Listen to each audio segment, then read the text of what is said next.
Hi friends, welcome back to my channel. This is Soujanya. ఈరోజు వీడియోలో blouse పీస్తో kaftan top ఎలా స్టిచ్ చేసుకోవాలో చూద్దామండి. ఫస్ట్ అయితే మన ఛానల్ని ఎవరైనా సబ్స్క్రైబ్ చేయనట్లయితే please subscribe my channel. Further video notification కోసం బెల్ ఐకాన్ని ప్రెస్ చేయండి. ఈ క్యాఫ్తాన్ టాప్ని 2 to 4 years బేబీకి స్టిచ్ చేస్తున్నానండి. బ్లౌజ్ పీస్ని 2 లేయర్స్గా ఫోల్డింగ్ చేసి మీకు మెజర్మెంట్స్ చూపిస్తానండి. బ్లౌజ్ పీస్ వచ్చేసి 75 సెంటీమీటర్స్ అండి.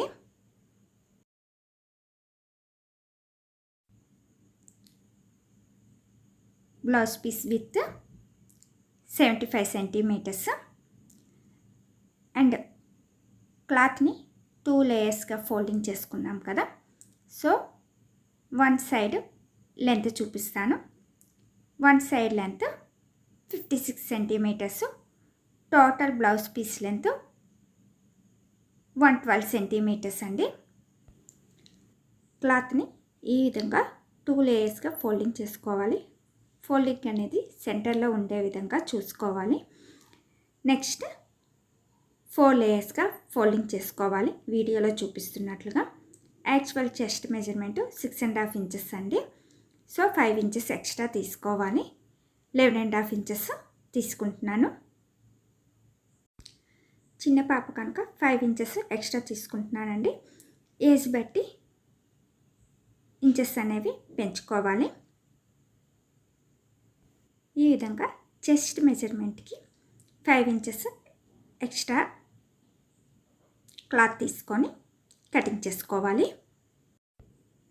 ఇప్పుడు నెక్ దగ్గర మెజర్మెంట్ ఎలా తీసుకోవాలో చూద్దాము. Front neck length 2.5 inches.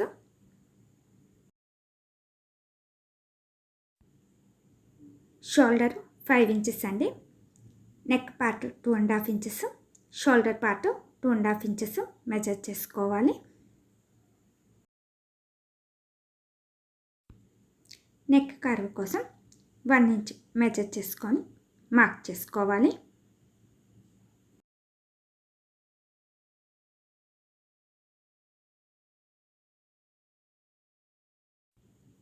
ఈ విధంగా కర్వ్ షేప్లో మార్క్ చేసుకోవాలి. ఈ కర్వ్ అనేది కోన్ దగ్గర నుండి 1 ఇంచ్ మెజర్ చేసుకొని కర్వ్ షేప్లో మార్క్ చేసుకోవాలి. Back neck length 1.5 inches measure చేసుకోవాలి. ఫ్రంట్ పార్ట్కి ఏ విధంగా కర్వ్లో మార్క్ చేసుకున్నామో అదేవిధంగా బ్యాక్ పార్ట్కి కూడా కర్వ్ షేప్లో మార్క్ చేసుకొని కటింగ్ చేసుకోవాలి బ్యాక్ పార్ట్ని.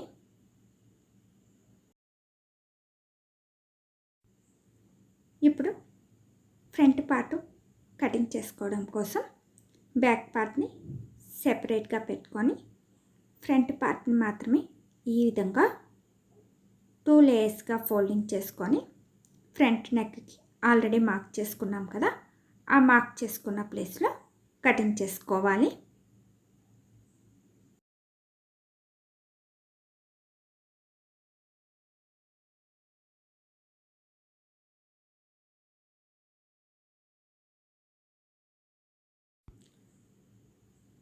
ఈ విధంగా ఫ్రంట్ నెక్ని కటింగ్ చేసుకున్న తర్వాత బ్యాక్ నెక్ని ఈక్వల్గా 2 లేయర్స్గా ఫోల్డింగ్ చేసుకొని బ్యాక్కి బటన్ కోసం 2.5 ఇంచెస్ మెజర్ చేసుకోవాలి. సెంటర్లో ఈ విధంగా మార్క్ చేసుకొని కటింగ్ చేసుకోవాలి.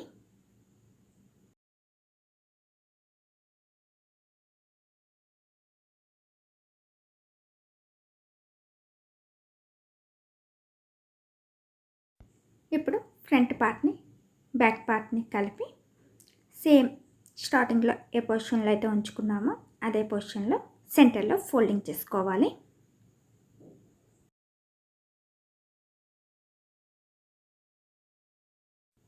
ఇప్పుడు ఆర్మ్ హోల్ మెజర్మెంట్ తీసుకుందామండి.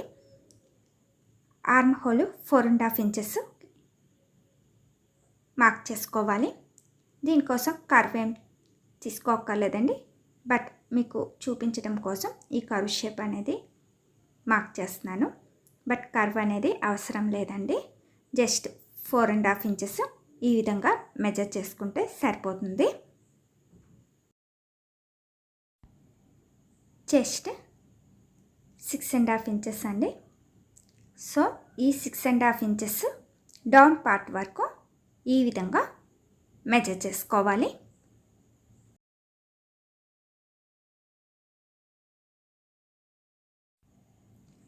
ఇలా మెజర్ చేసుకొని మార్క్ చేసుకోవాలండి. 6.5 ఇంచెస్ డౌన్ పార్ట్ వరకు. ఈ మెజర్ చేసుకున్న పార్ట్ దగ్గర 4 లేయర్స్ ఈక్వల్గా ఉండడం కోసం ఈ విధంగా స్లిట్ పెట్టుకోవాలి. ఏ విధంగా అయితే వన్ సైడ్ మెజర్ చేసుకున్నాము అదేవిధంగా అండర్ సైడ్ కూడా మార్క్ చేసుకోవాలి. సో ఈ విధంగా రివర్స్లో పెట్టుకొని ప్రెస్ చేయడం వల్ల ఆ మార్క్ అనేది దీనిపైన పడుతుందండి. సో ఆ ట్రేస్ చేసే ప్లేస్లో ఈ విధంగా మార్క్ చేసుకోవాలి. స్టిచ్చింగ్ అనేది బ్యాక్ పార్ట్ ఫ్రంట్ పార్ట్ కలిపే స్టిచ్ చేస్తాం కనుక సో బ్యాక్ పార్ట్కి మార్కింగ్ అవసరం లేదండి. ఇప్పుడు రిమైనింగ్ క్లాత్ని తీసుకొని నెక్ దగ్గర పైపింగ్ కోసం కటింగ్ చేసుకుందాము. ఫ్రంట్ నెక్ 2.5 ఇంచెస్ కదా, సో అందుకని 1/2 ఇంచు ఎక్స్ట్రా తీసుకుంటున్నామండి. ఎందుకంటే ఫ్రంట్ పార్టు బ్యాక్ పార్టు కలిపి స్టిచ్ చేసుకోవాలి కదా, సో అందుకని 1/2 ఇంచు ఎక్స్ట్రా తీసుకుంటున్నాను. అండ్ విత్ సేమ్ అండి 2.5 ఇంచెస్ ఈ విధంగా కర్వ్ షేప్లో మార్క్ చేసుకోవాలి. అండ్ మార్క్ చేసుకున్న దగ్గర నుండి 1 ఇంచు ఎక్స్ట్రా తీసుకోవాలండి. ఈ విధంగా మార్క్ చేసుకున్న దగ్గర నుండి 1 ఇంచు ఎక్స్ట్రా క్లాత్ని తీసుకోవాలి. అండ్ పైన స్టిచెస్ కోసం 1/2 ఇంచు ఎక్స్ట్రా క్లాత్ని కూడా తీసుకోవాలి. మార్క్ చేసుకున్న దగ్గర నుండి ఒక 1/2 ఇంచు ఎక్స్ట్రా క్లాత్ని తీసుకొని కటింగ్ చేసుకోవాలి.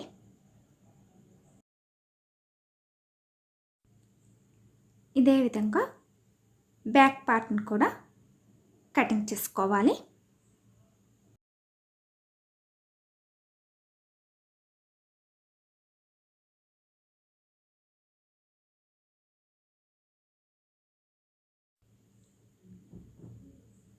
ఫ్రంట్ పార్ట్కి లెంత్ 2.5 ఇంచెస్ అంటే 3 ఇంచెస్ తీసుకున్నాం కదా, బ్యాక్ పార్ట్కి 1.5 ఇంచ్ కనుక 2 ఇంచెస్ లెంత్ తీసుకోవాలండి. విత్ సేమ్ ఈ విధంగా మెజర్ చేసుకొని కటింగ్ చేసుకోవాలి. Front part back part piping కోసం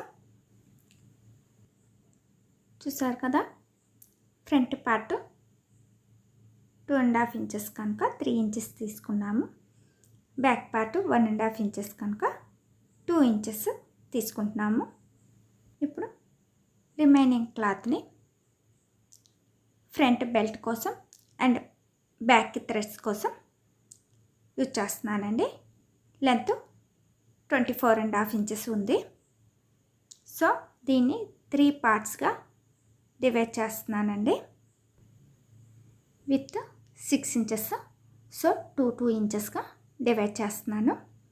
ఈ విధంగా 3 పార్ట్స్గా డివైడ్ చేస్తున్నానండి. 2 ఇంచెస్ విత్ తీసుకొని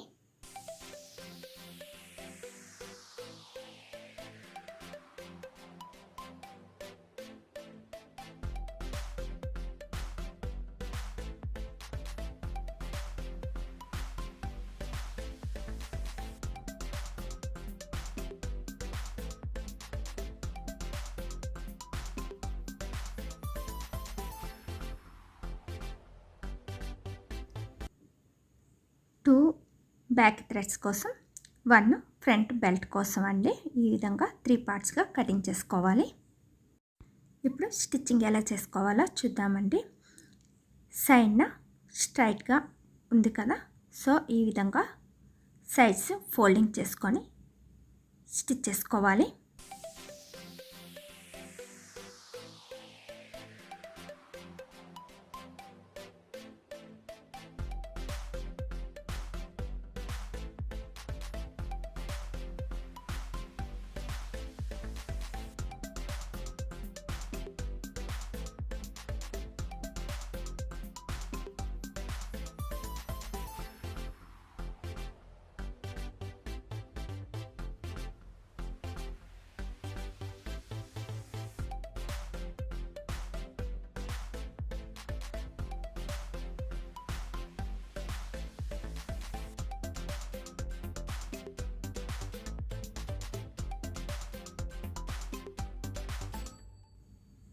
ఇదే విధంగా ఎనదర్ సైడ్ కూడా స్టిచ్ చేసుకోవాలి.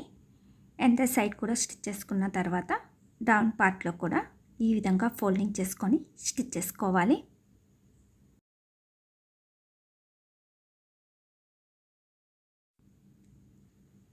ఎనదర్ సైడ్ కూడా డౌన్ పార్ట్లో ఈ విధంగా ఫోల్డింగ్ చేసుకొని స్టిచ్ చేసుకోవాలి.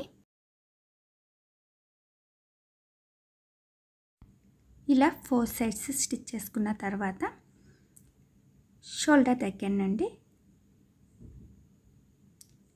వేస్ట్ లెంత్ మెజర్ చేసుకోవాలి. వేస్ట్ దగ్గరికి 8.5 ఇంచెస్ తీసుకోవాలండి. సో ఈ విధంగా షోల్డర్ దగ్గర నుండి 8.5 ఇంచెస్ మెజర్ చేసుకొని మార్క్ చేసుకోవాలి.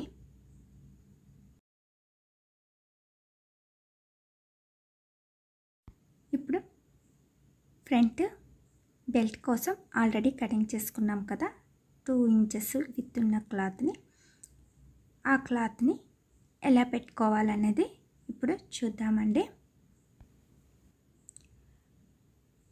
బోత్ సైడ్ మనం ఆల్రెడీ మార్క్ చేసుకున్నాం కదా, 13 ఇంచెస్, సెంటర్ నుండి 6.5 ఇంచెస్ మార్క్ చేసుకున్నాం కదండి. సో సెంటర్కి 6.5 ఇంచెస్ ఇక్కడ మనం మార్క్ చేసుకోవాలి. ఈ విధంగా 6.5 ఇంచెస్కి సెంటర్కి మార్క్ చేసుకోవాలి. ఇప్పుడు ఫ్రంట్ బెల్ట్ కోసం ఆల్రెడీ కటింగ్ చేసుకున్నాం కదా, ఇలా స్టిచ్ చేసుకున్నప్పుడు స్టార్టింగ్లో ఇలా ఫోల్డింగ్ చేసుకొని మెజర్ చేసుకోవాలి. సెంటర్కి ఈ విధంగా కటింగ్ చేసుకోవాలి. మార్క్ చేసుకొని సైడ్ స్టిచ్చింగ్ కోసం 1/2 ఇంచ్ క్లాత్ని ఎక్స్ట్రా తీసుకొని ఈ విధంగా 2 పార్ట్స్గా కటింగ్ చేసుకోవాలి. ఇప్పుడు నెక్ దగ్గర ఎలా స్టిచ్ చేసుకోవాలో చూద్దామండి. బ్యాక్ పార్ట్ కోసం చుట్టూ పైపింగ్ కోసం స్క్వేర్ క్లాత్ తీసుకుంటున్నానండి. ఈ స్క్వేర్ క్లాత్కి 3 సైడ్స్ ఈ విధంగా ఫోల్డింగ్ చేసుకొని స్టిచ్ చేసుకోవాలి. పోగులు రాకుండా ఉండడం కోసం ఈ విధంగా 3 సైడ్స్ ఫోల్డింగ్ చేసుకొని స్టిచ్ చేసుకోవాలి.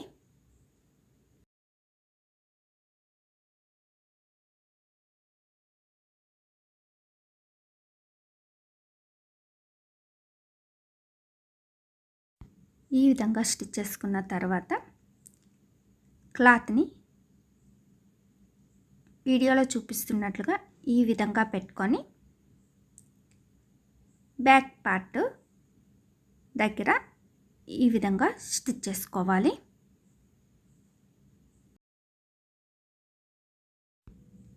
ఇక్కడ నేను వి షేప్లో కాకుండా బాక్స్ షేప్లో స్టిచ్ చేస్తున్నానండి. వి షేప్లో స్టిచ్ చేయాలనుకున్నా సరే వి షేప్లో స్టిచ్ చేయొచ్చు. నేనైతే ఈ విధంగా బాక్స్ షేప్లో స్టిచ్ చేస్తున్నాను. ఈ విధంగా స్లిట్స్ పెట్టుకోవాలి అండ్ క్లాత్ని ఇలా బ్యాక్కి ఫోల్డింగ్ చేసుకోవాలి.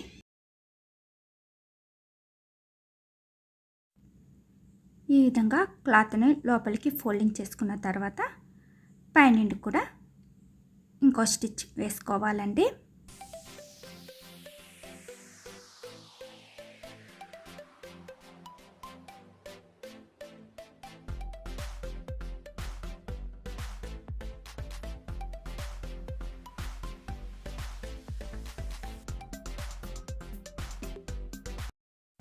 స్టిచ్గా ఈ విధంగా వస్తుంది.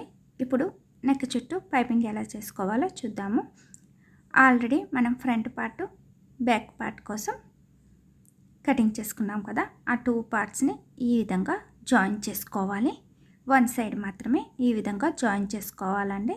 ఇప్పుడు ఫ్రంట్ పార్ట్ షోల్డర్ దగ్గర నుండి ఫ్రంట్ పార్ట్ కోసం కటింగ్ చేసుకున్న క్లాత్ని ఈ విధంగా క్లాత్ పైన పెట్టుకొని నెక్ చుట్టూ స్టిచ్ చేసుకోవాలి.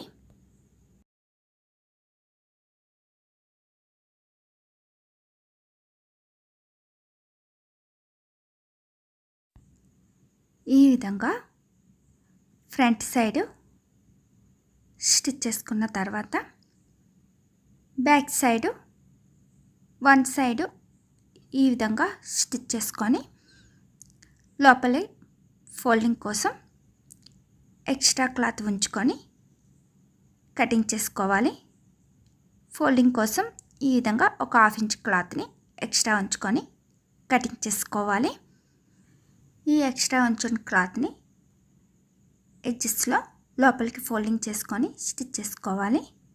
ఇప్పుడు రిమైనింగ్ క్లాత్ని ఈ విధంగా ఫ్రంట్ పార్ట్ కలిపి స్టిచ్ చేసుకోవాలి. ఈ విధంగా స్టిచ్ చేసుకున్న తర్వాత ఎండర్ సైడ్ ఉన్న బ్యాక్ పార్ట్ నెక్ దగ్గర స్టిచ్ చేసుకోవాలి. అండ్ ఎక్స్ట్రా ఉన్న క్లాత్ని లోపలికి ఫోల్డింగ్ చేసుకొని ఈ విధంగా స్టిచ్ చేసుకోవాలి. ఇలా స్టిచ్ చేసుకున్న తర్వాత నెక్ చుట్టూ స్లిట్స్ పెట్టుకోవాలి. ఇలా స్లిట్స్ పెట్టుకున్న తర్వాత క్లాత్ని ఈ విధంగా లోపలికి ఫోల్డింగ్ చేసుకొని నెక్ చుట్టూ స్టిచ్ చేసుకోవాలి.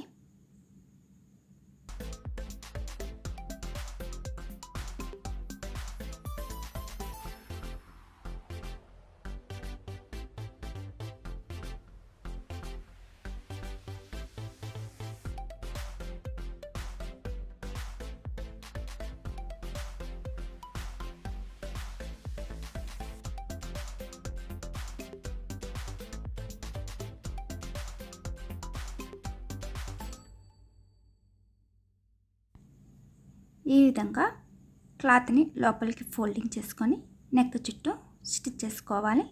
స్టిచ్ చేయగా ఈ విధంగా వస్తుందండి. ఇప్పుడు ఫ్రంట్ పార్ట్కి బెల్ట్ ఎలా స్టిచ్ చేసుకోవాలో చూద్దాము. క్లాత్ని ఈ విధంగా స్టార్టింగ్లో ఫోల్డింగ్ చేసుకొని మార్క్ చేసుకున్న ప్లేస్లో ఈ విధంగా క్లాత్ని పెట్టుకొని స్టిచ్ చేసుకోవాలి.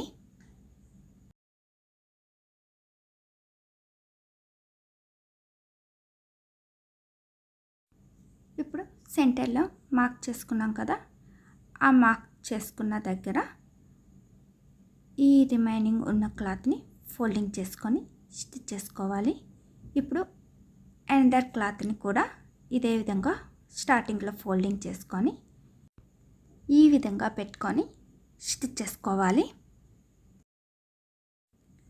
ఇలా మార్క్ చేసుకున్న ప్లేస్లో స్టిచ్ చేసుకొని ఎడ్జెస్లో క్లాత్ని లోపలికి ఫోల్డింగ్ చేసుకొని స్టిచ్ చేసుకోవాలి.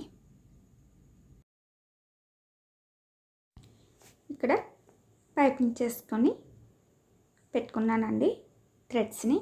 ఆ థ్రెడ్స్ని ఇక్కడ యూజ్ చేస్తున్నాను. పైపింగ్ అనేది చాలా వీడియోస్లో చూపించాను కదండి, సో అందుకని ఇక్కడ నేను చూపించట్లేదు. ఈ విధంగా ఈ థ్రెడ్స్ని ఇలా లోపలికి పెట్టుకొని పైనుండి స్టిచ్ చేసుకోవాలి. ఇప్పుడు క్లాత్ని లోపలికి ఫోల్డింగ్ చేసుకొని పైనుండి స్టిచ్ చేసుకోవాలి.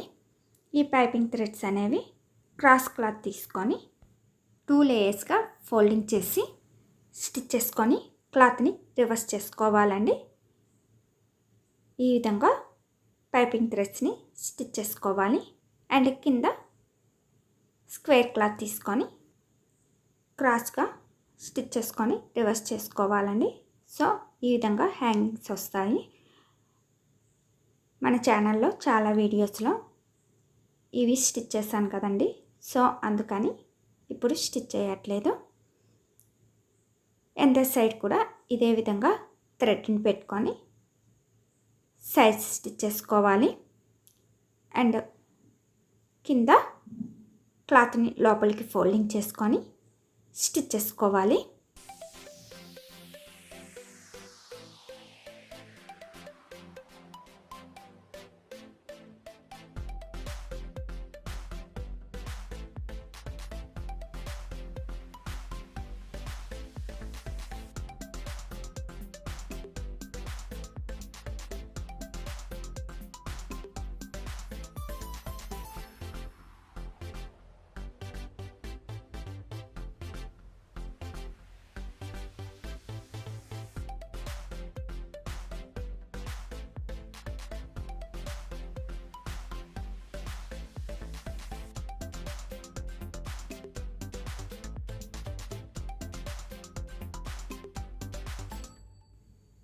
ఈ విధంగా స్టిచ్ చేసుకొని వేస్ట్ మనకి ఎంత విడ్త్ అయితే కావాలో అంత విడ్త్ వరకు మనం ఈ విధంగా థ్రెడ్స్తో టైట్ చేసుకోవచ్చు.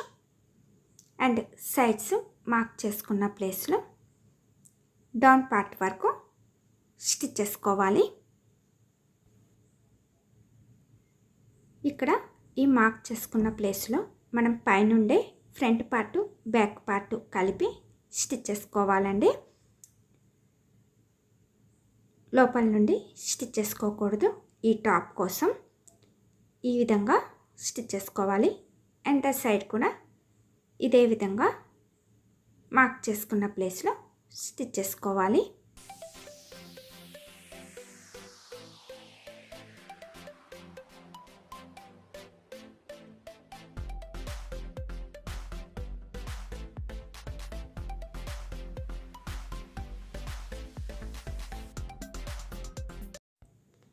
పైన స్టిచ్ చేసినప్పుడు ఈ విధంగా రఫ్ చేసుకోవాలండి. స్టిచ్చింగ్ అనేది ఊడిపోకుండా ఉండడం కోసం అండ్ సైడ్ కూడా ఇదే విధంగా రఫ్ చేసుకోవాలి.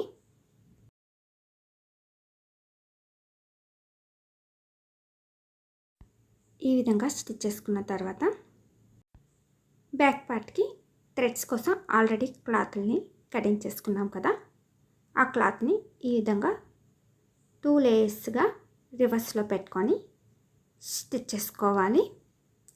అండ్ ఎండింగ్లో కొంచెం క్రాస్గా స్టిచ్ చేసుకోవాలి. ఇప్పుడు ఎక్స్ట్రా ఉన్న క్రాస్ క్లాత్ని ఈ విధంగా కటింగ్ చేసుకొని క్లాత్ని రివర్స్ చేసుకోవాలి. ఈ విధంగా రివర్స్ చేసుకోవాలండి. ఇలా 2 థ్రెడ్స్ని స్టిచ్ చేసుకోవాలి. ఇప్పుడు సైడ్న స్టిచ్ చేసుకున్న దగ్గర నుండి 3 ఇంచెస్ మార్క్ చేసుకోవాలి. బ్యాక్ పార్ట్న ఈ విధంగా 3 ఇంచెస్, సైడ్ స్టిచెస్ దగ్గర నుండి 3 ఇంచెస్ మార్క్ చేసుకోవాలి. అండ్ షోల్డర్ దగ్గర నుండి 8.5 ఇంచెస్ మార్క్ చేసుకోవాలి. ఫ్రంట్ పార్ట్లో ఎక్కడైతే బెల్ట్ మనం పెట్టుకొని స్టిచ్ చేసుకున్నామో బ్యాక్ పార్ట్కి కూడా అదే లెంత్లో మనం ఈ థ్రెడ్స్ని పెట్టుకొని స్టిచ్ చేసుకోవాలి. థ్రెడ్స్ని స్టిచ్ చేసుకునే ముందు స్టార్టింగ్లో ఈ క్లాత్ని ఈ విధంగా లోపలికి ఫోల్డింగ్ చేసుకొని స్టిచ్ చేసుకోవాలి.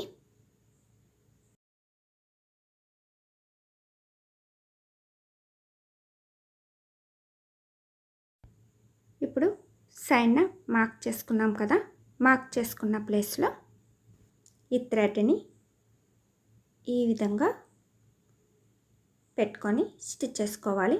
అండ్ పైనుండి కూడా ఇంకో స్టిచ్ వేసుకోవాలి. ఇదే విధంగా అండ్ సైడ్ కూడా స్టిచ్ చేసుకోవాలి. బ్యాక్ పార్ట్న బటన్ కోసం కటింగ్ పెట్టుకున్నాం కదండి, అక్కడ వన్ సైడ్ పైన ఎలాస్టిక్ని పెట్టుకొని స్టిచ్ చేసుకోవాలి. అండ్ సైడ్ బటన్ని పెట్టుకొని స్టిచ్ చేసుకోవాలండి. ఈ విధంగా ఎలాస్టిక్ని పైన పెట్టుకొని స్టిచ్ చేసుకోవాలి. స్టిచ్ చేయగా బ్యాక్ పార్ట్ ఈ విధంగా వస్తుందండి. అండ్ కింద థ్రెడ్స్ని స్టిచ్ చేసుకున్నాం కదా, ఈ విధంగా వేస్ట్ సైజ్ బట్టి మనం ఈ విధంగా నాట్ వేసుకోవచ్చు. అండ్ ఫ్రంట్ పార్ట్లో కూడా వేస్ట్ సైజ్ బట్టి ఈ విధంగా థ్రెడ్ని టైట్ చేసుకొని నాట్ వేసుకోవాలి. చూసారు కదండి, ఈజీగా బ్లౌజ్ పీస్తో 2 to 4 ఇయర్స్ బేబీకి క్యాఫ్తాన్ టాప్ ఎలా స్టిచ్ చేసుకోవచ్చు. ఈ వీడియో మీకు నచ్చినట్లయితే లైక్ చేయండి, షేర్ చేయండి. Please subscribe my channel. Further video notification కోసం బెల్ ఐకాన్ని ప్రెస్ చేయండి. బెల్ ఐకాన్ని ప్రెస్ చేసినప్పుడు ఆల్ అనే ఆప్షన్ని చూస్ చేసినట్లయితే నేను ఎప్పుడు వీడియో పోస్ట్ చేసినా మీకు నోటిఫికేషన్ వస్తుందండి.